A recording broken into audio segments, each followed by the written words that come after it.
দর্শক আমরা এখানে সরাসরি দেখতে পাচ্ছি প্রায় ২৯ বছর পরে বাংলা সিনেমার জনপ্রিয় চিত্রনায়ক সালমান শাহর লাশ ময়নাতদন্তের জন্য কবর থেকে তোলা হচ্ছে।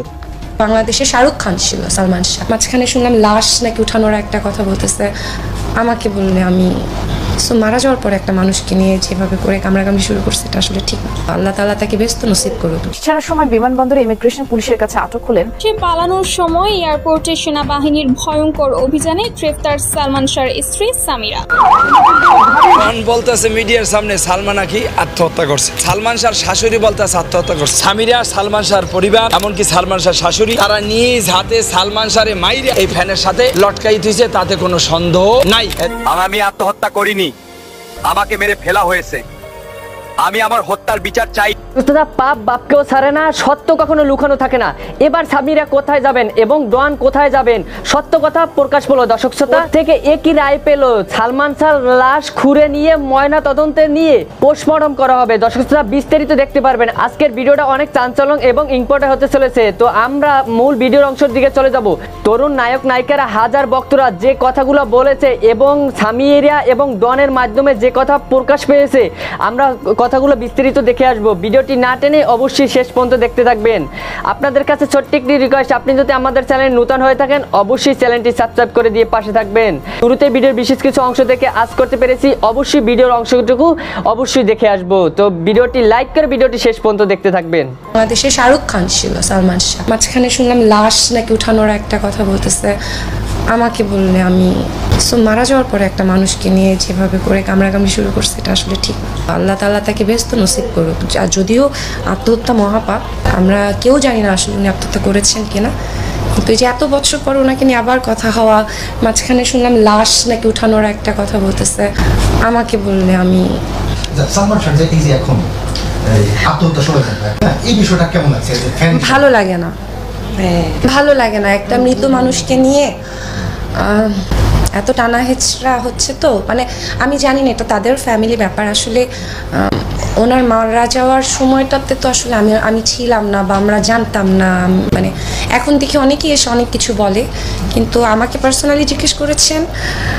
উনি অনেক বড় মাপের একজন শিল্পী ছিলেন। যখন আমি এফডিসিতে শুটিং করতে যাই তখনও শুনেছি তার কথা, এবং তার এবং অভিনয়ের মানে যারা অ্যাক্টিং করে অ্যাক্টর, আর উনি তো ওই সময় একদম ডিফারেন্ট অ্যাক্টর, মানে তার অরাকে সবাই নকল করছিল। সে তো বাংলাদেশে শাহরুখ খান ছিল, সালমান শাহ। তো আসলে মারা গেছে, আত্মহত্যা, সেটা ইনভেস্টিগেশন করুক, আমার কথা সবই করুক, কিন্তু আমাকে জিজ্ঞেস করছে আমার কেমন লাগতেছে। আমার ভালো লাগে সেটা এত বছর পরে, মানে একটা মৃত মানুষকে নিয়ে এত বছর পরে মানে বারবার তার ছবিটা সামনে আসবে, বারবার তার ধরেন অনেক মানুষ কিন্তু এখন হয়তো সালমান শাহর গান শুনি আমরা, হয়তো সিনেমা একটা সামনে পড়লে আমরা দেখি, কিন্তু আসলে কি উনি মারা যাওয়ার পরে যত ওনাকে দেখতেছি এত কি আমরা কখনো দেখছি? মারা যাওয়ার পরে একটা মানুষকে নিয়ে যেভাবে করে কামড়াকামড়ি শুরু করছে এটা আসলে ঠিক না। এই রহস্যের উন্মোচনটা হওয়া উচিত কিনা? আত্মহত্যা হোক বা হত্যা করা হয়েছে, যাক, মানে আমি জানি না। আমার কথা হচ্ছে যাই করেন আপনারা একটু গোপনে করেন, করে মানে গোপনে মানে এত পাবলিকলি আমি জানি না। ফেসবুক বা মিডিয়া বা সাংবাদিক ভাইয়েরা আমার, বোনেরা আমার, সবাই না মানে জিনিসটাকে না অতিরিক্ত প্রচার হয়ে যায়, তো সবার চোখেই পড়ে যায়। আমি বুঝি এতে করে ভিউজ আসে, বাট একটা মানুষের রুহু তো আল্লাহ তাআলা তাকে ব্যস্ত নসিব করুক। আর যদিও আত্মহত্যা মহাপাপ, আমরা কেউ জানি না আসলে উনি আত্মহত্যা করেছেন কিনা, কিন্তু এই যে এত বছর পর ওনাকে নিয়ে আবার কথা হওয়া, মাঝখানে শুনলাম লাশ নাকি উঠানোর একটা কথা বলতেছে। আমাকে বললে আমি আসসালামু আলাইকুম দর্শক, আমি অহনা রহমান। আপনারা সবাই আমার জন্য দোয়া করবেন, আপনারা ভালো থাকবেন।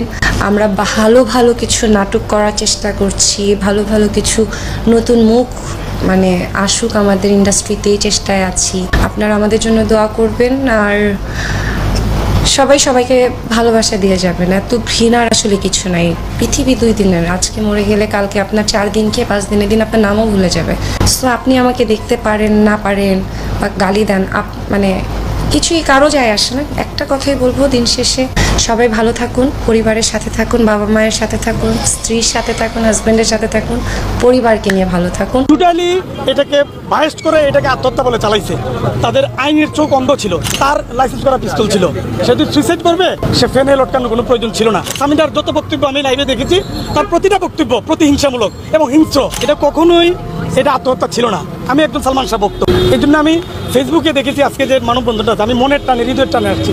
আমি আইনজীবী, কিন্তু আমরা এতদিন কিচ্ছু করতে পারিনি। কারণ একটা মহাল আজিম মোহাম্মদ ভাই আগে থেকে সোহেল চৌধুরীর মামলায় সে কনভিক্টেড। এখন পর্যন্ত সালমান শাহ হত্যা মামলাটা টোটালি এটাকে বায়াস্ট করে এটাকে আত্মহত্যা বলে চালাইছে। তাদের আইনের চোখ অন্ধ ছিল। যারা বনোজ কুমার মজুমদার সাহেব, যিনি এই মামলার তদন্ত করেছেন, উনি 600 পাতার একটি তদন্ত রিপোর্ট দিয়েছেন। এখানে আসলে সম্পূর্ণ এটা ভুয়া। তারা যারা আজিম মোহাম্মদ ভাইয়ের মতো শক্তিশালী অন্যায়কারী, এটি হত্যাকারী, এরা টাকা পয়সা দিয়ে এটাকে বায়াস্ট করছে। তা আমার সবচেয়ে বড় দুঃখ হলো, আমি ছোটোবেলা থেকে সালমান শাহর ছবি দেখি এবং আমি অনেকদিন স্কুল ফাঁকি দিয়ে পর্যন্ত সালমান শাহর ছবি দেখেছি। তার মধ্যে আমার পড়ালেখার কোনো ক্ষতি হয় নাই। বাংলাদেশে এই 96 থেকে শুরু করে এখন পর্যন্ত যদি কোনো নায়ক থেকে থাকে, এটা সালমান শাহ। সালমান শাহর এই হত্যাটাকে আমরা তখন থেকে, যখন আমি হাই স্কুলে পড়ি, তখন পর্যন্ত আমরা মেনে নিতে পারি নাই। এটা আত্মহত্যা। এমন একজন সুপারস্টার আত্মহত্যা করতে পারে না। আর দ্বিতীয়ত হইল, তার লাইসেন্স করা পিস্তল ছিল, সে যদি সুইসাইড করবে সে ফেনে লটকানোর কোনো প্রয়োজন ছিল না। তাকে গুলি করে হত্যা করা হয়েছে। তাকে টোটালি সারা রাত্রব্যাপী ক্লোরোফর্ম দেওয়া হয়েছে তার ভিতরে। দ্বিতীয়বারের মতো ক্লোরোফর্ম, যেটা চেতনানাশক ওষুধ, এটা দিয়ে তাকে আবার অচেতন করা হয়েছে। পরে বালিশ চাপা দিয়ে একটা ক্লোরোফর্ম যদি অতিরিক্ত পরিমাণে কারো ভিতরে প্রবেশ করানো হয়, ওই মানুষটা হার্ট অ্যাটাক করে। আমরা যেটা জানি ফরেন্সিক রিপোর্টেও কিন্তু যারা যখন সিএনবি তদন্ত হয়, ওই সময় কিন্তু এই ক্লোরোফর্মটা পাইছে এখানে। এই ক্লোরোফর্ম, সিরিঞ্জ, এগুলা পাওয়া সত্ত্বেও যেখানে এই মামলার তদন্ত কমিটি যারা ছিল, এরা বায়াস্ট হয়ে এই ধরনের রিপোর্ট দিচ্ছে। আমরা এখন পর্যন্ত আমাদের স্বপ্নের নায়ক, এখন পর্যন্ত তিনি নায়কদের নায়ক সুপারস্টার সাকিব খান রয়েছেন, উনিও যাকে নায়ক মানেন, সুপারস্টার যে স্বপ্নের নায়ক সালমান শাহ, ওনার বিচারটা আমরা আজ পর্যন্ত পাই নাই। তা আমাদের খুবই দুঃখ। এতদিন আমরা দুঃখটা চাপা দিয়ে রাখছি সালমান শাহ। এখনও আমি একজন আইনজীবী হিসাবে যখন শুক্রবারের সময় পাই, আমি অবসর পাইলে ফ্যামিলিতে সালমান শাহ সিনেমা দেখি, পুরনো সিনেমাগুলো বাইরে করে দেখি। আমরা আশার আলো আমাদের জেগে উঠেছে। আমরা আশাবাদী যে সালমান শাহ যে হত্যাকারী ডন এবং সামিরা বর্তমানে আত্মগোপনে আছে। অলরেডি সামিরার যত বক্তব্য আমি লাইভে দেখেছি, তার প্রতিটা বক্তব্য প্রতিহিংসামূলক এবং হিংস্র। সালমান আত্মহত্যা করছে। আমার কি 28 বছর, আমি কি পাইছি? সালমান শর্মা তার শাশুড়ি, সে ইমনের মা বলে কথা বলে। তার আমি একজন আইনজীবী হিসাবে আমি এটা বলতে পারি, সে একটা হত্যাকারী। সামিরা 100% হত্যাকারী এবং তাকে এতদিন যারা আশ্রয় দিয়ে লালন করে পুষে রেখেছে। আমি দাবি করবো আজিজ মোহাম্মদ ভাই দেশে নাই, সম্ভবত দেশে নাই। সামিরা ডন দেশে আছে। তাদেরকে আইনের আওতায় আইনা রিমান্ডে নিলে তারা প্রকাশ করবে যে তারা সালমান শাহকে হত্যা করছে। তা আমি একজন আইনজীবী হিসাবে আমার বন্ধু বান্ধব ঢাকা বাইরে আছেন, তাদের সবার পক্ষ থেকে আমি সালমান শাহ হত্যার বিচার এবং ডন এবং সামিরাকে অতি সত্বর গ্রেপ্তার করে আইনের আওতায় আনতে আমি এটা দেশবাসীর কাছে, সালমান শাহ ভক্তদের কাছে এবং যারা আইন প্রশাসনের দায়িত্বে, যেমন আপনার রমনা থানা ওসি সাহেব রয়েছেন, ডিসি মাসুদ সাহেব রয়েছেন, আমার সবার কাছে আমি এই মিডিয়ার মাধ্যমে আমি নিবেদন করবো, বিনীত নিবেদন, যাতে তাকে দ্রুত, তাদেরকে 11 জন আসামিকে দ্রুত আইনে। ডন বলতেছে মিডিয়ার সামনে সালমান নাকি আত্মহত্যা করছে। সালমান শাহর শাশুড়ি বলতেছে আত্মহত্যা করছে। সামিরা, সালমান শাহর পরিবার, এমনকি সালমান শাহর শাশুড়ি, তারা নিজ হাতে সালমান শাহরে মাইরা এই ফ্যানের সাথে লটকাই দিয়েছে, তাতে কোনো সন্দেহ নাই। এদের দ্রুত গ্রেফতার করেন। বাংলাদেশের সমস্ত মানুষ জানলো যে সালমান শাহকে ষড়যন্ত্রভাবে মারা হয়েছে। এমনকি সালমান শাহর পরিবার বলতেছে সালমান শাহ নাকি আত্মহত্যা করছে। ডন বলতেছে মিডিয়ার সামনে সালমান নাকি আত্মহত্যা করছে। সালমান শাহর শাশুড়ি বলতেছে আত্মহত্যা করছে। আচ্ছা, আপনাকে 3 জনের কাছে একটা প্রশ্ন আমার, সালমান শাহ যদি আত্মহত্যা করে থাকে, আপনারা যদি যাই না থাকেন, তাহলে সালমান শাহরে বাঁচান নাই কেন? আপনারা জানেন সালমান শাহ আত্মহত্যা করছে, তাহলে এই সামিরা, তুমি তাহলে সালমান শাহরে কেন বাঁচাইলে না? এই ডন সাহেব, তুমি কেন সালমান শাহরে কেন বাঁচাইলে না?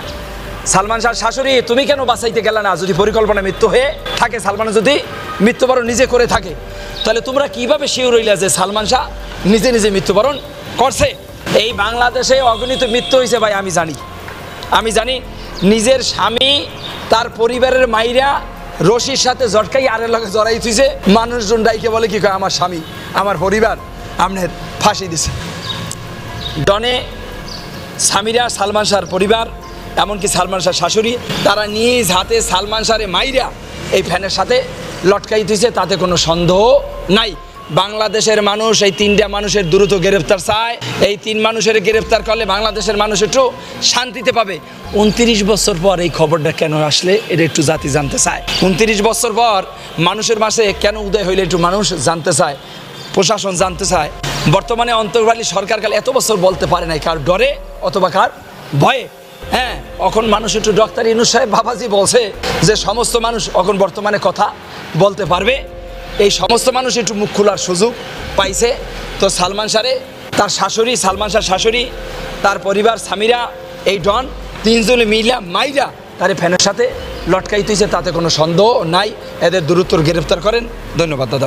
ভিডিওটি দেখে আপনার মতামত কি অবশ্যই কমেন্ট সেকশনে লিখতে ভুলবেন না। সামিরা এবং ডন যে এভাবে তাকে হত্যা করে, দর্শক শ্রোতা, আত্মহত্যার মামলা যে এরকম 30 বছর টাকা দিয়ে ধামাচাপা দিয়ে রেখেছে, দর্শক শ্রোতা, টাকার কি পাওয়ার, দর্শক শ্রোতা, কিন্তু আইনের হাত যে লম্বা এটাই বাস্তব। আইন কখনো মিথ্যা হতে পারে না, অবশ্যই আইন কখনো কেউকে ছাড় দেবে না, দর্শক শ্রোতা। এমনটাই 2025 সালে সেই তদন্ত যা 29 বছর আগে যা পারেননি তা বেরিয়ে আসলো এই সরকারের মাধ্যমে, দর্শক শ্রোতা। তো আপনার মতামত কি অবশ্যই কমেন্ট সেকশনে লিখতে ভুলবেন না। সামিরা এবং ডং তার সাথে যারা যুক্ত আছেন, তার শাশুড়ি যুক্ত আছে এবং তার রহস্যজনক আরো মানুষ যুক্ত আছে, দর্শক শ্রোতা, তাদের কি বিচার হবে আপনি অবশ্যই কমেন্ট সেকশনে লিখতে ভুলবেন না। আপনি যদি সালমান শাহর ফ্যান হয়ে থাকেন অবশ্যই চ্যানেলটি সাবস্ক্রাইব করে দিয়ে পাশের বেল আইকনটি বাজিয়ে দিবে, সবার আগে আপডেট ভিডিও জানি আপনার কাছে পৌঁছে যায়। দেশ এবং দেশের বাইরে থেকে যারা ভিডিওটি না টেনে শেষ পর্যন্ত দেখতে রয়েছেন তাদেরকে অসংখ্য অসংখ্য ধন্যবাদ। সবাই ভালো থাকবেন, সুস্থ থাকবেন। আসসালামু আলাইকুম ওয়া রাহমাতুল্লাহ।